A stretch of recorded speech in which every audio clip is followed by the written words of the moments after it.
flying the flag of sackcloth for humility. I'm Mel McGinnis with this week's edition of Sophie Scholl Monologue. MAGA, we've all heard of it.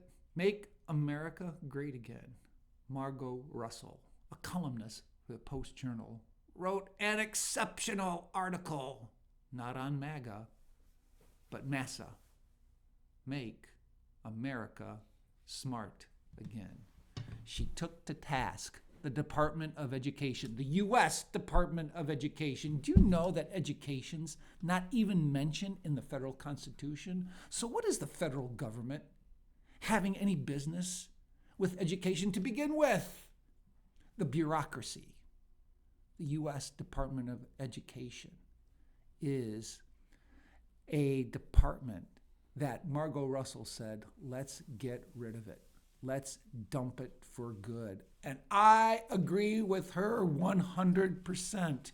You know, since Jimmy Carter, as president, instituted it in 1980, we see U.S. being the global leader in education now sinking to the back of the pack.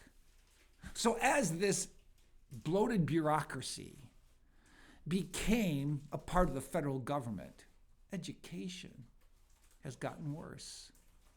The U.S., as Margot writes, has fallen to 14th place in global education rankings. And in the subject of math, I think we rank 31st. In reading, 13th. In science, 19th. What we see is the Department of Education centralizing control, putting power in Washington, taking it away from states, localities, and most important of all, families.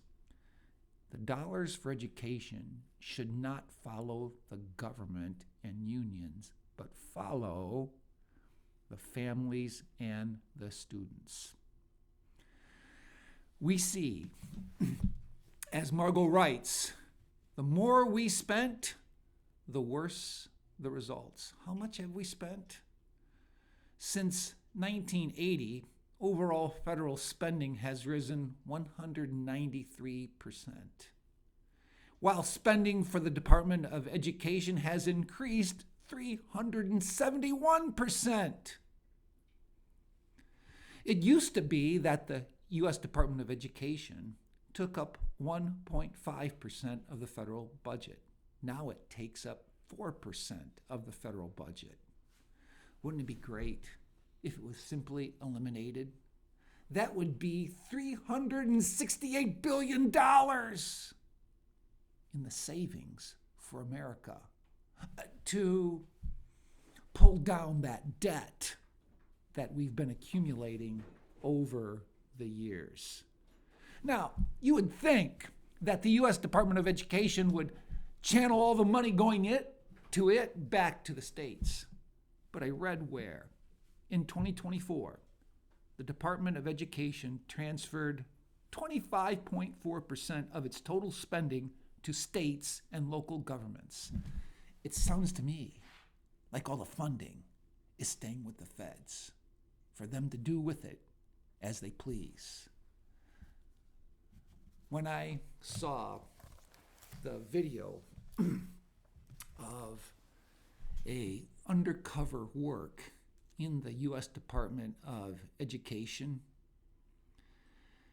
Travis Combs, the branch chief for Applied Innovation and Improvement, literally confessed, if Congress actually knew that we don't have citizenship requirements, there would be a lot of uproar. We would be positioned as a sanctuary program where we're spending federal dollars on illegal immigrants. He went on to say, the one nice thing about the program that I work in is that we don't ask citizenship status. And we've been able to keep that out of our federal statute. So we don't ask them when they enroll what their status is. Again, this was undercover work detected by the person who went in there undercover to see what was going on. Now, the U.S. Department of Education knows something is going on. So Travis Combs said, if you want to have a conversation with somebody, you have to take it offline, but you're not supposed to. So everybody uses an app called Signal Now. And here's the real kicker for me. When Travis Combs actually admitted, everybody's like, what are you going to do? What are you going to do to you? What are you going to do if they put you on leave? I'm like, go to the peach on the taxpayer's dime.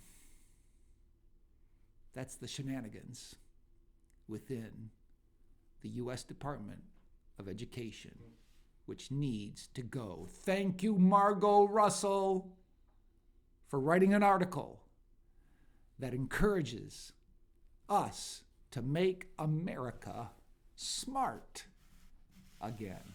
Well, unlike Tony Kornheiser of Pardon the Interruption, I cannot promise you that I'll do better the next time. And unlike Tony, who waves another flag, I'll just wave the flag of sackcloth for humility.